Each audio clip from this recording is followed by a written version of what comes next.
ಎಲ್ಲರಿಗೂ ನಮಸ್ಕಾರ. ಇವತ್ತಿನ ರೆಸಿಪಿ ಒಂದು ಕರಾವಳಿ ಶೈಲಿಯ ಸಿಂಪಲ್ ಆದ ಬಟ್ ಆರೋಗ್ಯಭರಿತವಾದ ರೆಸಿಪಿ. ಹೆಚ್ಚಾಗಿ ನಾವು ಇದನ್ನು ಇನ್ಸ್ಟೆಂಟ್ ಆಗಿ ಮಾಡುವಂತಹದ್ದು. ಈ ಹೆಸರು ಬೇಳೆಯನ್ನು ಉಪಯೋಗಿಸಿ ಮಾಡಿದಂತಹ ಒಂದು ಬಹಳ ಆರೋಗ್ಯದಾಯಕದ ರೆಸಿಪಿ. ಹಾಗಾದರೆ ಯಾರೆಲ್ಲ ನನ್ನ ಚಾನಲನ್ನು ನೋಡ್ತಿದ್ದೀರಿ, ಯಾರೆಲ್ಲ ಇನ್ನೂ ಸಬ್ಸ್ಕ್ರೈಬ್ ಮಾಡಿಲ್ಲ, ದಯವಿಟ್ಟು ಸಬ್ಸ್ಕ್ರೈಬ್ ಮಾಡಿ ಸಪೋರ್ಟ್ ಮಾಡಿ ಅಂತ ಹೇಳುತ್ತಾ ಬನ್ನಿ ಯಾವ ರೀತಿಯಲ್ಲಿ ಈ ಒಂದು ಬೆಳಗ್ಗಿನ ಬ್ರೇಕ್ಫಾಸ್ಟನ್ನು ಅದು ಈ ಹೆಸರು ಬೇಳೆಯಿಂದ ತಯಾರಿಸುವುದನ್ನು ನೋಡೋಣ. ನಮಸ್ತೆ ಮಿತ್ರರೇ, ಇಲ್ಲಿ ನೋಡಿ ಹೆಸರು ಬೇಳೆ ಉಂಟು. 1.5 ಗ್ಲಾಸ್ನಷ್ಟು ಹೆಸರು ಬೇಳೆಗೆ ಅರ್ಧ ಗ್ಲಾಸ್ನಷ್ಟು ಸಾದಾ ಅಕ್ಕಿ. ಯಾವ ಅಕ್ಕಿ ಸಾಕ್ತದೆ, ಊಟದ ಅಕ್ಕಿ ಸಾಕ್ತದೆ ಅಥವಾ ದೋಸೆ ಮಾಡುವ ಅಕ್ಕಿ ಸಾಕ್ತದೆ, ಯಾವ ಅಕ್ಕಿ ಸಾಕ್ತದೆ. ಇವತ್ತು ನಾವು ಕರಾವಳಿ ಶೈಲಿಯ ಒಂದು ಈ ಹೆಸರು ಬೇಳೆಯ ಕಿಚಡಿ ಮಾಡ್ತಾ ಇದ್ದೇವೆ. ಇದಕ್ಕೆ ಸ್ವಲ್ಪ ಈ ಗೇರು ಬೀಜ ಇದೆಲ್ಲ ಆಪ್ಷನಲ್. ಗೇರು ಬೀಜ ಒಂದು ಆಪ್ಷನಲ್, ಬೇಕಿದ್ದರೆ ಹಾಕಿದರೆ ಬಹಳ ರುಚಿಯಾಗಿ ಬರ್ತದೆ. ಒಂದು ಏಲಕ್ಕಿ, ಒಂದು 25 ಗ್ರಾಮ್ಸ್ನಷ್ಟು ಬೆಲ್ಲ, ಆದರೆ ಒಂದು 25 ಗ್ರಾಮ್ಸ್ನಷ್ಟು ತೆಂಗಿನ ತುರಿ, ಫ್ರೆಶ್ ತುರಿ ಇರಬೇಕು, ಒಳ್ಳೆಯದಾಗ್ತದೆ. ಮತ್ತು ಚೂರು ತುಪ್ಪ, 1-2 ಚಮಚದಷ್ಟು ತುಪ್ಪ, ಹಳದಿ ಪುಡಿ. ಈಗ ಮೊದಲಿಗೆ ನಾವು ಏನು ಮಾಡಬೇಕು ಹೇಳಿದರೆ, ಇವುಗಳನ್ನು ಹೆಸರು ಬೇಳೆ ಪ್ಲಸ್ ಈ ಈ ಅಕ್ಕಿ ಇದನ್ನು 3 ಬಾರಿ ತೊಳೆದುಕೊಳ್ಳೋಣ. ಚೆನ್ನಾಗಿ ತೊಳೆದು ತರ್ತೇನೆ ವೀಕ್ಷಕರೇ. ತೊಳೆದುಕೊಂಡು ತಂದಾಯಿತು. ಈಗ ಇಲ್ಲಿ ಗ್ಯಾಸನ್ನು ಉರಿಸ್ಕೊಂಡು ಒಂದು ಪಾತ್ರೆಯನ್ನು ಇಟ್ಕೊಳ್ಳೋಣ. ಅದರಲ್ಲಿ 2 ಚಮಚದಷ್ಟು ತುಪ್ಪ ಹಾಕ್ಕೊಳ್ತಿದ್ದೇನೆ. ಆ ತುಪ್ಪಕ್ಕೆ ಈ ಗೇರು ಬೀಜವನ್ನು ಹಾಕ್ಕೊಳ್ಳೋಣ. ಗೇರು ಬೀಜವನ್ನು ಹಾಕ್ಕೊಂಡು ಇದು ಬಹಳ ಸುಲಭ ರೀತಿಯಲ್ಲಿ ಮಾಡುವಂತಹದ್ದು. ಇನ್ಸ್ಟೆಂಟಾಗಿ ಒಮ್ಮೊಮ್ಮೆ ನಮಗೆ ಎಲ್ಲಿಯಾಗಿ ಹೋಗಿ ಬಂದರೂ ಏನಾದರೂ ಬೆಳಗಿನ ಬ್ರೇಕ್ಫಾಸ್ಟ್ ಬೇಕಂತಿದ್ದರೆ ಈ ರೀತಿಯಾಗಿ ನಾವು ಮಾಡ್ಕೊಳ್ಬೋದು. ನೋಡಿ, ಇದರಲ್ಲಿ ಸ್ವಲ್ಪ ಇದನ್ನು ಹುರಿದುಕೊಳ್ಬೇಕು.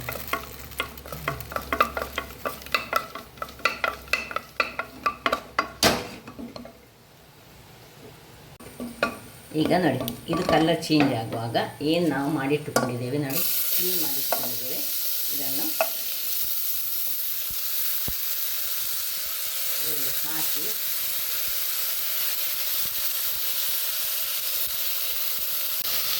ಎಲ್ಲವನ್ನು ಹಾಕ್ಕೊಂಡೆ. ಇದನ್ನು ಚೂರು ಹುರಿತೇನೆ. 1 ಚಮಚ ತುಪ್ಪ ಅದಕ್ಕೆ ಇನ್ನೊಮ್ಮೆ ಹಾಕ್ಕೊಳ್ತೇನೆ.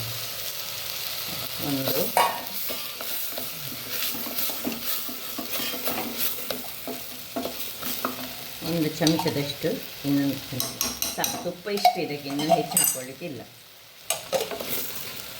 ಈಗ 1 ಏಲಕ್ಕಿ, 2 ಏಲಕ್ಕಿ, ನಿಮಗೆ ಅದು ಬೇಕಿದ್ದಾಗ ಇದನ್ನೊಂದು ಗುದ್ದಿಕೊಂಡು ಹಾಕೊಳ್ಳೋಣ.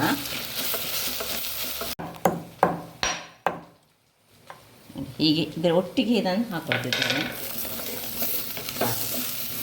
ಇನ್ನೀಗ ಬೆಲ್ಲ, ಒಂದು 25 ಗ್ರಾಮ್ಸ್ ಬೆಲ್ಲ, ಇನ್ನು ತೆಂಗಿನ ತುರಿ ಇಷ್ಟನ್ನು ಹಾಕಿ, ಸ್ವಲ್ಪ ಹಳದಿಯ ಪುಡಿ, ಒಂದು ಅರ್ಧ ಚಮಚ ಸಾಕು, ತುಂಬ ಹಾಕೊಳ್ಳಿಕ್ಕೆ ಹೋಗಬೇಡಿ. ಇಷ್ಟು ಹಾಕಿ ಒಮ್ಮೆ ಹೀಗೆ ತಿರುಗಿಸ್ಕೊಳ್ಳೋಣ.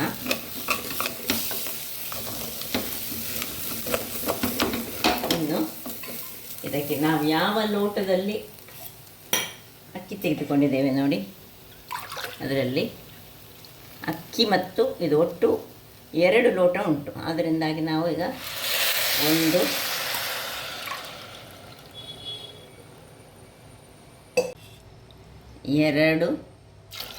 2 ಲೋಟ ಹಾಕಿದ ಮೇಲೆ ಒಮ್ಮೆ ಹೀಗೆ ತಿರುಗಿಸ್ಕೊಳ್ಳೋಣ.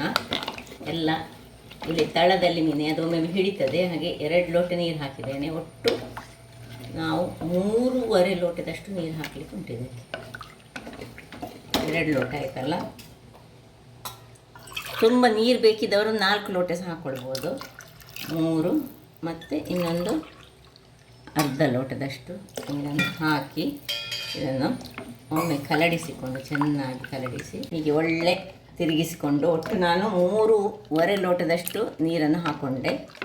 ತುಂಬ ಇದು ನೀರಾಗಿ ಬೇಕಿದ್ದವರು 4 ಲೋಟ ಹಾಕಿದರೆ ಸಹ ನಡೀತದೆ.